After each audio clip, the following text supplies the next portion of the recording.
नमस्कार। आज एक खास मुलाकात में हमारे साथ है गजेंद्र सिंह जी शेखावत। गजेंद्र जी, थैंक यू वेरी मच, आपने समय निकाला है। बहुत बहुत कैंपेन हेक्टिक है।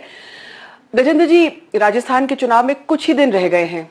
आप तो चुनाव लड़ नहीं रहे हैं, लेकिन लोगों में इतनी उत्साह है, लगता है कि जैसे आप ही चुनाव लड़ रहे हैं, क्योंकि आपने एक तरह से पूरी तरह से कैंपेन में बहुत अहम भूमिका आप निभा रहे हैं। एक तरह से बीजेपी की सारथी भी हैं आप इस चुनाव में, one of the charioteers of this chariot.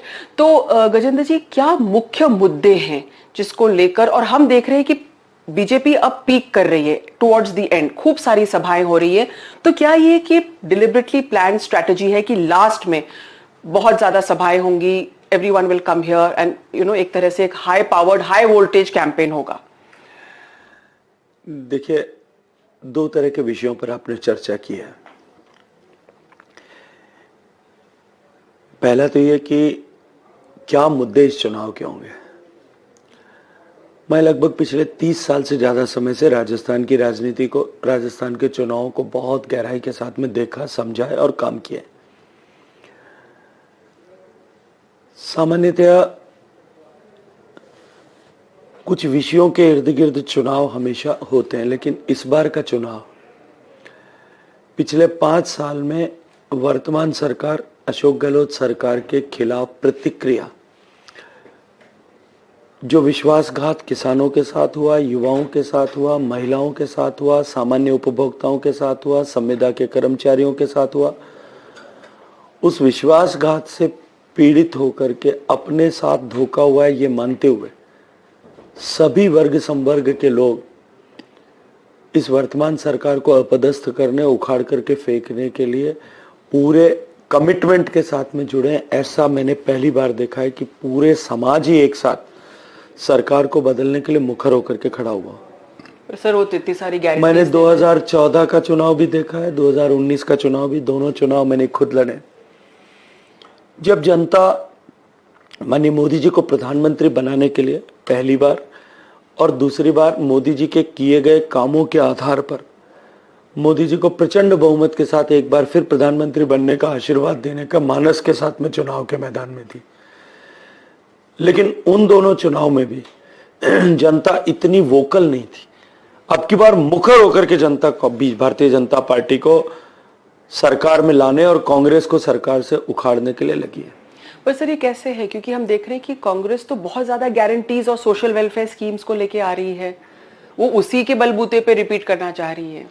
देखिए, मैं दो बातें इसमें भी कहना चाहता हूं कि 2013 का चुनाव इसी तरह से कांग्रेस पार्टी सरकार में थी, माननीय मुख्यमंत्री अशोक गहलोत थे।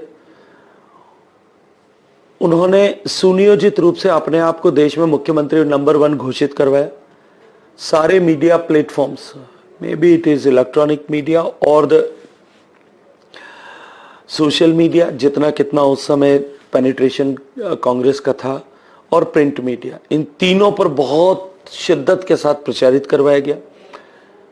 फिजिकल होर्डिंग पूरे स्टेट में हर गली मोहल्ले में लगाए गए। अनेक तरह की योजनाएं प्रारंभ की गई उस समय, फ्री बिजली की, फ्री चिकित्सा की योजना और फ्री टेस्ट की योजना और बिजली की योजना, अनेक तरह की योजनाएं घोषित की गई।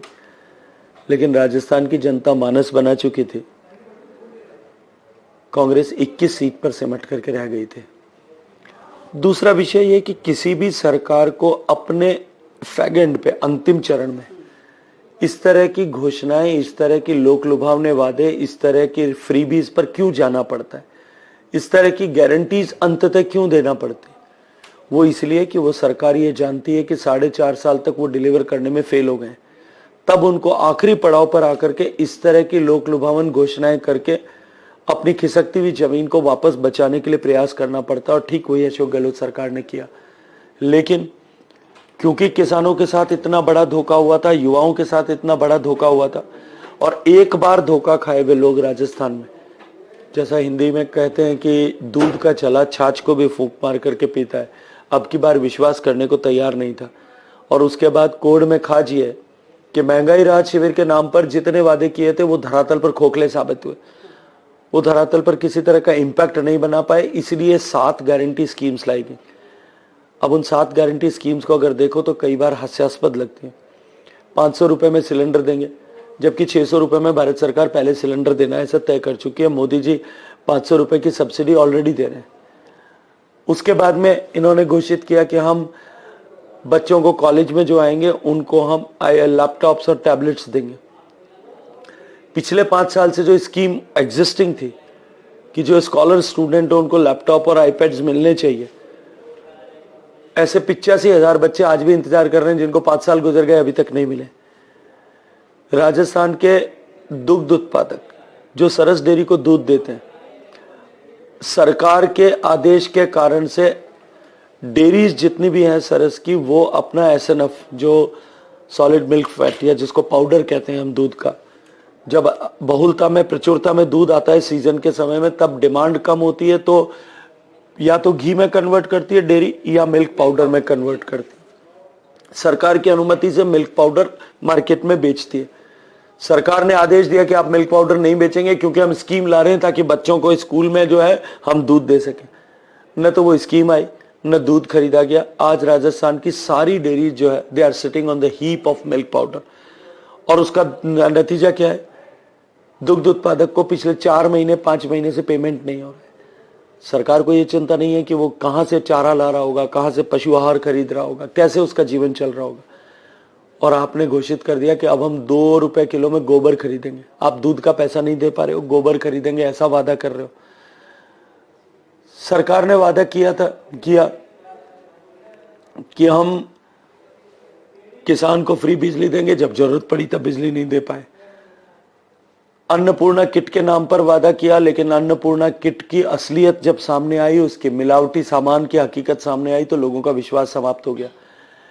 इसलिए ये एक गारंटी के, एक विश्वासघात के बाद में दूसरे जो है वादे, उन वादों के फेल होने के बाद में अब गारंटीज लेकर के आए। जनता ऐसी झूठी गारंटीज पर अब विश्वास नहीं करेगी। अगर हम इसको इकोनॉमिक पॉइंट ऑफ व्यू से भी देखें तो आलोचक ये भी कहते हैं कि ये भले ही शॉर्ट टर्म पॉलिटिकल गेन्स के लिए किया जाए, लेकिन actually isn't it bad economics? इसके बारे में कोई बोल नहीं रहा, बीजेपी भी नहीं बता रही इसको। देखिए, मैं इसको दूसरे दृष्टिकोण से देखता हूं।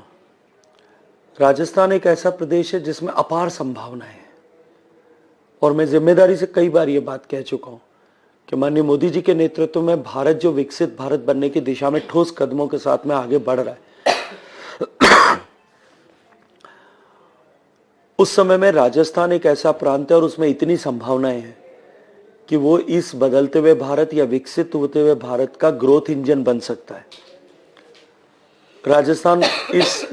राजस्थान इस भारत के बदलते हुए परिदृश्य में बदलाव का वाहक बन सकता है, driver of the change in the India.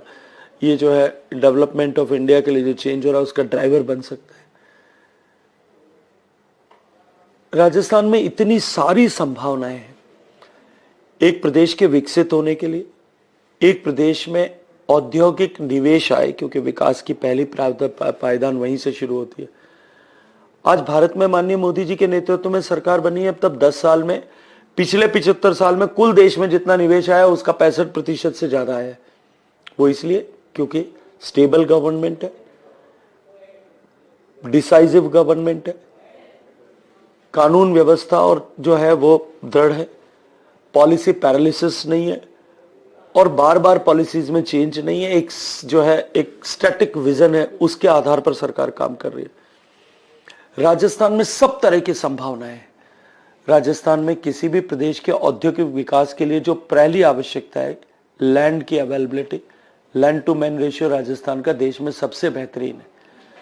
दूसरी आवश्यकता होती है पानी की उपलब्धता, वो राजस्थान में इंडस्ट्री के लिए पानी की कहीं कमी नहीं है। तीसरी आवश्यकता होती है बिजली की, Rajasthan electricity surplus, energy surplus state. चौथी होती है रॉ मटेरियल की, जमीन में कोयले से लेकर के खनिज, काले तेल तक, कच्चे तेल तक सब कुछ राजस्थान में है। लोहे से लेकर के तांबा और तांबे से लेकर के चांदी तक राजस्थान में है। लाइमस्टोन से लेकर के मार्बल से लेकर के ग्रेनाइट से लेकर के प्रीशियस स्टोन से लेकर के रेयर अर्थ तक सब राजस्थान में अवेलेबल है। सारे तरह के मिनरल्स और रॉ मटेरियल राजस्थान में। इंडस्ट्रियसनेस की बात करें हम, उद्यमशीलता की, तो राजस्थान के बेटों ने पूरी दुनिया में जाकर के अपनी इस हुनर का, काबिलियत का लोहा मनवाया है। फाइनेंसेस की बात करें, राजस्थान में एडिकेट फाइनेंस अवेलेबल है। स्किल लेबर की अब बात करें तो वो भी राजस्थान में बहुतायत में अवेलेबल है और बनाई जा सकती है। सब तरह की अनुकूलता है, केवल एक विजनरी सरकार की लीडर की जरूरत है, एक गवर्नमेंट विद विजन की जरूरत है, एक कमिटेड गवर्नमेंट की जरूरत है जो राजस्थान के विकास के लिए काम करे, ईमानदार सरकार की जरूरत है। ये चारों अगर होती है तो राजस्थान की इकोनॉमी इतनी पावरफुल हो सकती है, इतना ग्रो कर सकती है अगले 5 साल में कि अभी जितनी स्कीम्स इन्होंने लोक कल्याण की चलाने की कोशिश की है। देखिए, मैं लोक कल्याण की किसी भी स्कीम का विरोधी नहीं हूं, लेकिन वो तुष्टिकरण के लिए या वोटों की अपेक्षा के साथ में न हो, वो संतुष्टिकरण के लिए हो, लोगों के जीवन में बदलाव लाने के लिए हो, उनके जीवन में परिवर्तन लाने के लिए हो, उनके सशक्तिकरण के लिए हो।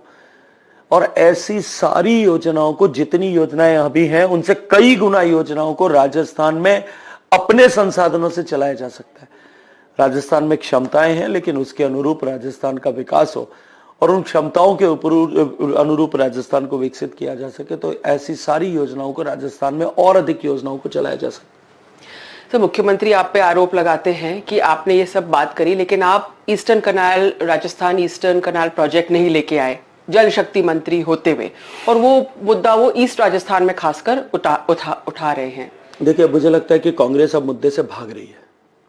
जिस ईस्टर्न राजस्थान कैनाल को अपनी राजनीतिक महत्वाकांक्षाओं के लिए एक राजनीतिक मुद्दा बनाने के, चुनाव लड़ने का हथियार बनाने का षड्यंत्र माननीय मुख्यमंत्री जी ने किया था, और उस षड्यंत्र के माध्यम से उन्होंने पूर्वी राजस्थान के 13 जिलों के 3.5 करोड़ लोगों के सूखे कंठों पर, प्यासे कंठों पर राजनीति करने का पाप किया। और साथ ही साथ में 7.5 लाख हेक्टेयर जो सिंचित जमीन हो सकती है, उसकी संभावनाओं को विराम लगा करके, उसमें बाधाएं उत्पन्न करके प्यासी धरती को भी प्यासा रखने का षड्यंत्र किया है। राजस्थान की जनता को अब समझने आने लगा है, और भारत सरकार ने माननीय मोदी जी के आशीर्वाद से जो नदी जोड़ने की परियोजना में इस ईस्टर्न राजस्थान कैनाल के रिवाइज्ड रूप को सम्मिलित किया है। मैं आज इतना ही जिम्मेदारी के साथ में कह सकता हूं कि 7.5 लाख एकड़ जमीन सिंचित हो और 3.5 करोड़ लोगों को 30 साल तक पेयजल की गारंटी मिले, 30 से ज्यादा छोटे बांध और तालाबों का पुनर्भरण किया जा सकते। इस योजना को भारतीय जनता पार्टी की सरकार बनते ही हम प्राथमिकता के साथ में प्रारंभ करेंगे। और ये तो आज देश जानता और मानता भी है कि माननीय मोदी जी की सरकार जिस काम का शिलान्यास करती है उसका उद्घाटन भी वही करती है। तो हम निश्चित रूप से शिलान्यास भी करेंगे और उद्घाटन भी करेंगे। सर, थोड़ा आपसे मैं कुछ पर्सनल सवाल पूछना चाहती हूँ। आपने बॉर्डर एरियाज में शुरुआत में अपने जीवन में बहुत काम किया, जब आप एक्चुअली फुल फ्लेज राजनीति में आए उससे पहले, तो आपने क्या एक्सपीरियंस वहां पे लिया, राजस्थान के जो बॉर्डर एरियाज थे, और उससे उसका अनुभव आपको कैसे मिला है राजनीति में? देखिए, छात्र संघ से की राजनीति से मैंने अपना सामाजिक जीवन प्रारंभ किया था। विश्वविद्यालय छात्र संघ का अध्यक्ष चुने जाने के बाद सामान्यतया सभी लोग, या पदाधिकारी चुने जाने के बाद सभी युवा लोग अपने लिए राजनीतिक सरजमीन की तलाश करना प्रारंभ करते हैं। मेरे पास भी अवसर थे, लेकिन मेरे मेंटर्स ने, मेरे मार्गदर्शकों ने यह कहा कि तुम्हारी आवश्यकता और उपयोगिता अभी सीमावर्ती क्षेत्र पर है। और निश्चित रूप से एक बड़ी चुनौती उस समय में उस सीमा क्षेत्र पर थी, क्योंकि पूरी तरह से फेंसिंग नहीं हुई थी। बहुत सारी अलगाववादी ताकतें वहां अलग अलग तरह से काम कर रही थी। एक तरफ रेडिकलाइजेशन के प्रयास हो रहे थे, दूसरी तरफ एंटी नेशनल एक्टिविटीज का केंद्र वो एरिया बन रहा था। हमने एक संगठन के माध्यम से काम करते हुए सीमावर्ती क्षेत्र में रहने वाला नागरिक उसके दायित्व को समझे, एक चौकस जागरूक सीमा प्रहरी के रूप में अपना जीवन जिए, इस दिशा में काम किया। और मैं विश्वास के साथ में कहता हूं और गर्व के साथ में इस बात को कहता हूं कि आज पश्चिमी राजस्थान की सीमा अन्य सीमाओं की तुलना में अधिक सुरक्षित अगर है तो उसके कई कारण होंगे, लेकिन उसमें से एक प्रमुख कारण जो सीमा जन कल्याण समिति के नाते हम सब ने काम किया, अपना समय का योगदान किया, वर्षों तक तपस्या की, सीमा जन कल्याण समिति के सब कार्यकर्ताओं की तपस्या के कारण से वो हो पाया। और उसके चलते हुए धरातल को जिस बारीकी के साथ में समझा, धरातल की हकीकत को जिस बारीकी के साथ समझा, लोगों के जीवन के साथ जिस तरह से जुड़ा हुआ, लोगों को मूलभूत आवश्यकताओं के संघर्ष को जिस तरह से समझा, राजनीतिक क्षेत्र में काम करने के अवसर आने पर एक वो संपर्क और दूसरा उस हकीकत की जानकारी, ये दोनों ही मेरे इस क्षेत्र में काम करने के, इस जीवन के इस अध्याय के एक वाहक बनाए और दूसरा चालक बनाए। आपने 2 बार एमपी रहे हैं जोधपुर से, तो वहां पर लोग कहते हैं कि अगर किसी के गांव में किसी की बकरी भी खो जाती है तो वो भी आपको कभी कभी फोन करके रात को इस तरह के फोन कॉल भी आपके पास आते हैं। देखिए, निश्चित ही ये जोधपुर के मतदाताओं का स्नेह है, प्रेम है और उनका विश्वास है।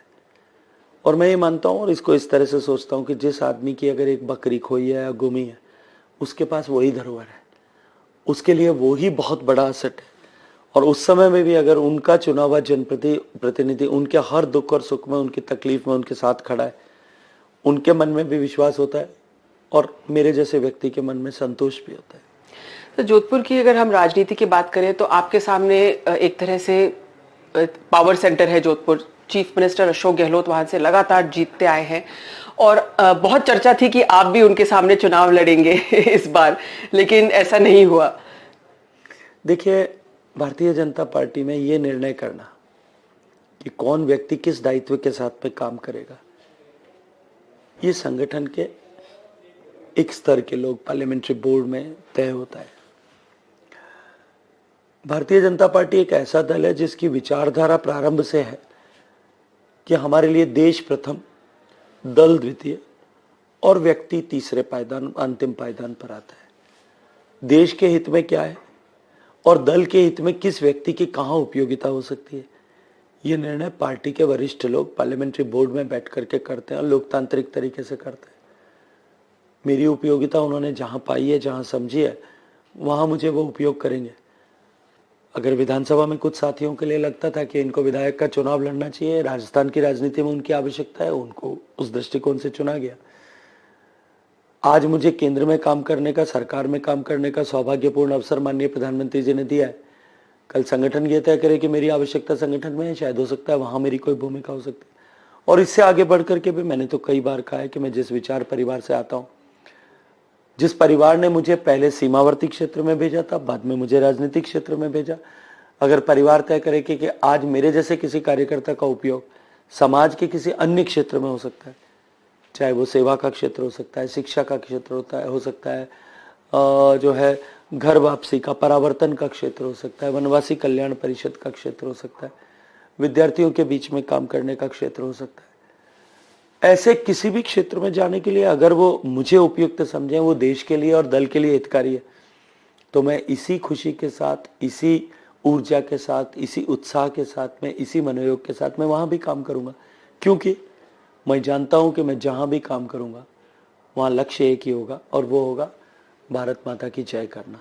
इसलिए जहां भी करेंगे भारत माता की जय करने के लिए काम करेंगे। जी, आपने जो जोधपुर में चुनाव लड़ा, मुख्यमंत्री के बेटे के सामने चुनाव लड़ा और सब कह रहे थे कि वो जो चुनाव था 2019 का, वो उसमें आप और सीएम आमने सामने थे। कहीं ना कहीं आपको लग रहा है कि उसके बाद में जो कुछ हुआ आपके और सीएम के बीच में, today there is a case, a defamation case which is going on in court, in Sanjivani घोटाला, he is again and again named you, he is also, उन्होंने अपने मतलब आपके परिवार लोगों का भी नाम लिया है। तो आपको लगता है कहीं ना कहीं आपको उस बात का, क्या मैं कहूँ, रिग्रेट है कि इस तरह की, मतलब इस पद पे पहुंचने के बावजूद आपके सामने इस तरह के आरोप आप पे लगे हैं? देखिए, निश्चित ही अपने बेटे की हार से उपजी खिसियाहट और पिछले लगभग 4.5 दशक से उनकी एक छत्र पूरे जोधपुर में राजनीतिक एकाधिकार, उन दोनों को शायद पहली बार चुनौती मिली और उस चुनौती के चलते हुए उनके मन में कहीं ना कहीं खींच और खिसियाहट है और उसका प्रदर्शन उनकी शब्दावली में अनेक बार होता है। अपने राजनीतिक लाभ के लिए उन्होंने मेरा राजनीतिक हनन करने के लिए उन्होंने इस संजीवनी को एक हथियार के रूप में उपयोग लेने का कोशिश किया। जिस सोसाइटी से मेरे परिवार के किसी भी 3 पीढ़ी के किसी व्यक्ति का भी कहीं कोई प्रत्यक्ष अप्रत्यक्ष लेना देना नहीं था, उसको मेरे साथ चिपकाने का पाप किया। लेकिन जनता सब जानती है, जनता सब समझती भी है, उनके उद्देश्य को भी समझती है, मंतव्य को भी समझती है। इस 75 साल के लोकतंत्र में मतदाता ऐसे विषयों को अब जानने लगा है। मुझे लगता है कि शायद गहलोत साहब इस बदली हुई मानसिकता को नहीं पहचान पाए, इसीलिए उन्होंने अपने बेटे को उस चुनाव में जब देश की जनता नरेंद्र मोदी जी को प्रधानमंत्री बनाने के लिए पूरे ताकत के साथ में जुटी थी, वो नहीं पहचान पाए, इसीलिए गलती कर बैठे और उस गलती की सजा आज भी उनके मन में कहीं ना कहीं होगी। काफी जर्नलिस्ट आजकल आपसे सवाल पूछ रहे हैं कि सबके बावजूद अगर आपको उनके साथ चाय पीने का मौका मिले तो क्या आप चाय पिएंगे? पता नहीं ये सवाल क्यों पॉपुलर हो गया, लेकिन एक ट्रेंडिंग सवाल है आपके सामने। देखिए, मैंने तो पहले भी कई बार कहा है कि मेरी कोई व्यक्तिगत फेमिनिस्ट नहीं है, कोई लड़ाई भी नहीं है, और वैसे भी हम जिस शहर से आते हैं वो शहर अपनायत का शहर है के नाम से ऐसा जाना जाता है, प्रेम और प्रीति और संबंधों का शहर ऐसे दृष्टिकोण से जाना जाता है। तो मैं तो आज तो ये कहूंगा कि अब ये तय हो गया है कि अशोक गहलोत साहब सरकार से बाहर जाने वाले। ये तय हो गया है कि अब जिस तरह का परिदृश्य कांग्रेस में, और जो मैं समझता हूं, जितना समझता हूं, पहले जब कभी भी वो सत्ता से बाहर हुए, चाहे वो 2003 में हुए होंगे, चाहे वो 2013 में हुए होंगे, राजस्थान के मुख्यमंत्री की कुर्सी से उतरते ही उन्होंने दिल्ली में कांग्रेस पार्टी के संगठन में बड़ी कुर्सी किसी न किसी तरह से हथियाई और उसके आधार पर दिल्ली में रह करके अपने राजनीतिक जीवन को आगे चलाया। लेकिन आज जिस तरह की परिस्थितियां हैं, अब की बार जब वो सरकार से बाहर निकलने के बाद में अब उनको दिल्ली में भी जगह नहीं मिलेगी, और जब उनके पास में शायद उन दोनों परिस्थितियों के कारण से बहुत सारा फ्री टाइम होगा, तब वो मुझे एक दिन जरूर चाय पीने के लिए बुलाएंगे। मैं उसका इंतजार भी कर रहा हूँ, क्योंकि उनके जैसे अनुभवी आदमी से, उनके जैसे जादूगर से, कि कहीं भी नाम न होते हुए वो मुख्यमंत्री 3-3 बार बन गए। चेहरे की बात कांग्रेस पार्टी करती है कि बीजेपी चेहरा ढूंढ रही है, और माननीय प्रियंका जी कहती हैं कि प्रधानमंत्री पूरे राजस्थान में घूम करके चेहरा ढूंढ रहे हैं। उनके यहाँ अभी चेहरा डिसाइडेड नहीं है, और उनके यहाँ पिछले 3 चुनाव में जो चेहरा था वो चेहरा खो गया और जादूगर आ गया। तो मैं तो उनकी जादूगरी सीखने के लिए उनके पास में जरूर जाऊंगा कि उनसे राजनीति के कुछ जादूगरी के गुण उनसे सीख सकूं। कुछ दिन पहले आपने किसी के साथ कॉफी भी पिया था, आप वसुंधरा जी को मिलने गए थे और बताया जाता है कि आप दोनों ने कॉफी पिया, तो काफी कुछ अभी कहते हैं ना कि T diplomacy and coffee diplomacy, तो आपको लगता है कि कहीं कुछ मन मुटाव हुआ हो, या क्या चर्चा हुई उस over that cup of coffee? देखिए, मुझे लगता है कि वो सामान्य शिष्टाचार की भेंट थी। वसुंधरा जी हमारी भारतीय जनता पार्टी की वरिष्ठ नेता हैं, 2 बार हमारी मुख्यमंत्री भी रही हैं, पार्टी की राष्ट्रीय उपाध्यक्ष भी हैं। उन्होंने मुझे निमंत्रित किया था कि गजेंद्र आओ, हम सब बैठ के साथ चाय पीते हैं, हम दोनों बैठ के कुछ बातें करते हैं। मैं गया था, हमने साथ बैठ के कॉफी भी पी, और निश्चित रूप से ये तय है और सत्य भी है कि 2 राजनीतिक क्षेत्र में काम करने वाले लोग मिलेंगे तो वो कोई हनुमान चालीसा का पाठ तो नहीं करेंगे, न कोई वो रामचरितमानस की किसी चौपाई को रिसाइट करेंगे। तो राजनीतिक विषयों पर बात हुई, चुनाव का समय है तो लाजिमी था उन विषयों पर बात होना। हमारी चर्चा हुई, स्वस्थ चर्चा हुई, किस तरह से भारतीय जनता पार्टी को विजयी बनाया जा सकता है, किस तरह से भारतीय जनता पार्टी की विजयश्री को और अधिक व्यापक बनाया जा सकता है, किन विषयों पर काम करके हम भारतीय जनता पार्टी की संभावनाओं को और ज्यादा प्रबल बना सकते हैं, इन सब विषयों पर हमने चर्चा की। गजेंद्र जी, 2 बार उनको सीएम फेस डिक्लेयर किया, 3rd इलेक्शन में ऐसा क्या हुआ है कि वसुंधरा राजे को सीएम फेस नहीं डिक्लेयर किया है पार्टी ने? देखिए, भारतीय जनता पार्टी में जैसा मैंने कहा कि इन सब निर्णयों का एकाधिकार जो है वो पार्लियामेंट्री बोर्ड के पास होता है। पार्लियामेंट्री बोर्ड ने तय किया है। 3 बार से 4 बार से मुख्यमंत्री शिवराज सिंह जी थे मध्य प्रदेश में, अब की बार वहां भी फेस डिक्लेयर नहीं किया, तो मुझे लगता है कि बड़ा प्रश्न तो वहां होना चाहिए। इसलिए भारतीय जनता पार्टी में इस तरह की परंपराएं नहीं है। भारतीय जनता पार्टी में इस तरह का कोई लिखित अलिखित कानून भी नहीं है कि कौन किस विषय पर, किस पद पर, किस दायित्व के साथ काम करेगा। अगेन मैं वहीं आ जाऊंगा कि जिस दल के और देश के हित में जहां जिस व्यक्ति की उपयोगिता होगी वहां उस व्यक्ति को दायित्व मिले। इसीलिए आपने देखा होगा कि भारतीय जनता पार्टी में हम लोग सामान्यतया बातचीत में भी हम पद की बात नहीं करते, हम कहते हैं कि हमको दायित्व मिला है। It's a responsibility, not the office what is being assigned to anyone. आपके लिए कहते हैं, last time when you won the election they said the farmer who wore jeans, they said this about you, so are you still very closely aligned to that? I mean initially you started off as a farming person. Agriculture is in the bottom of my heart. मेरा दिल से जुड़ा हुआ विषय है किसानों के लिए कुछ कर सकें और देश की कृषि व्यवस्था को किस तरह से बदला जा सके। मैं सौभाग्यशाली हूं कि मुझे देश के कृषि मंत्री के नाते काम करने का अवसर मिला और माननीय प्रधानमंत्री जी ने मेरे रुचि के विषय के साथ में मुझे काम करने का अवसर दिया। देश के किसान की और कृषि क्षेत्र की चुनौती को समझ करके किसी ने यदि एक साथ भारत की कृषि अवस्था को, कृषि क्षेत्र को परिवर्तित करने के लिए काम किया है, क्योंकि भारत परंपरागत रूप से पिछले कई दशकों से, आजादी के समय से, आजादी के पहले से और आजादी के बाद में भी फूड डेफिसिट नेशन था। So our approach to look towards agriculture was production centric. लेकिन कालांतर में देश के किसान की मेहनत से और कृषि क्षेत्र में काम करने वाले वैज्ञानिकों के परिश्रम से, सिंचाई का संसाधन बढ़ने के चलते हुए, उन्नत तकनीकी आने के चलते हुए देश में प्रोडक्शन बढ़ा। आज हम दुनिया के टॉप 10 एग्रीकल्चर प्रोड्यूसिंग कंट्रीज में, हम सबसे ज़्यादा खाद्यान्न पैदा करते हैं, सबसे ज़्यादा दलहन पैदा करते हैं, सबसे ज़्यादा खाद्य तेल पैदा करते हैं, हम सबसे ज़्यादा कपास पहले या दूसरे नंबर पे रहते हैं, हम सबसे ज़्यादा दूध पैदा करते हैं, सबसे ज़्यादा शुगर केन और शुगर पैदा करते हैं। ऐसी परिस्थिति में जब हम ये ट्रांसफॉर्मेशन कर रहे थे, जब देश फूड डेफिसिट से फूड सफिशिएंट और फूड सफिशिएंट से फूड सरप्लस के रास्ते पर चला, तब हमको अपने पॉलिसीज में जिस तरह का ट्वीक करना था, चेंज करना था, तत्कालीन सरकारें वो नहीं कर पाई। उसके कारण से एग्रीकल्चर सेक्टर में ये चुनौती खड़ी हुई और अभिनंदन है, देश के प्रधानमंत्री ने पहली बार प्रोडक्शन सेंट्रिक अप्रोच से एग्रीकल्चर सेक्टर को देखने का नजरिया प्रॉफिट सेंट्रिक बनाया और उसके कारण से किसान को लाभ कैसे हो, इस दृष्टि की सोच से काम प्रारंभ हुआ है और उसका परिवर्तन और प्रभाव आज दिखाई देने लगा है। मैं दिल से चाहता हूं कि कृषि क्षेत्र के लिए यदि कुछ और काम हो सके और देश की कृषि व्यवस्था को और अधिक दुरुस्त करके, अब क्योंकि दुनिया की बाउंड्रीज एलिमिनेट हो गई हैं, world has become one village and one market, so हम भारत में क्योंकि इतनी अपॉर्चुनिटीज हैं, दुनिया में भारत एकमात्र ऐसा देश है जिसके पास सारे तरह के क्लाइमेटिक रीजन्स हैं, so we can grow whatever is edible in the world.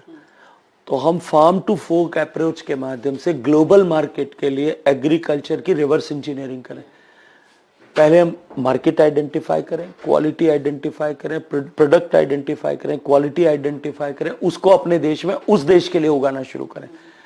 इस दिशा में अगर हम काम करें तो हम देश के कृषि क्षेत्र की और किसान की तकदीर बदल सकते हैं और माननीय मोदी जी के नेतृत्व में इस दिशा में एक बड़ा होलिस्टिक प्लान जो है वो बनाया गया और आने वाले समय में एक बहुत सुखद भविष्य किसानों के लिए देखता हूँ। Do you think somewhere, मैं आपसे सहमत हूँ, do you think somewhere people didn't understand the farm laws that the government actually had to then take back? आपको लगता है कि this is I think what they wanted to do, this was the aim। प्रधानमंत्री जी ने खुद भी कहा था, देखिए फार्म लॉ जिनको लेकर के इतनी सारी चर्चाएं हुई, इतना बड़ा आंदोलन खड़ा करने की कोशिश की गई, हालांकि वो आंदोलन कुछ सीमित क्षेत्र के सीमित संख्या के किसानों का था और उनका उद्देश्य जितना, वो फार्म लॉज के अतिरिक्त बहुत सारे हिडन एजेंडा उसके साथ जुड़े थे।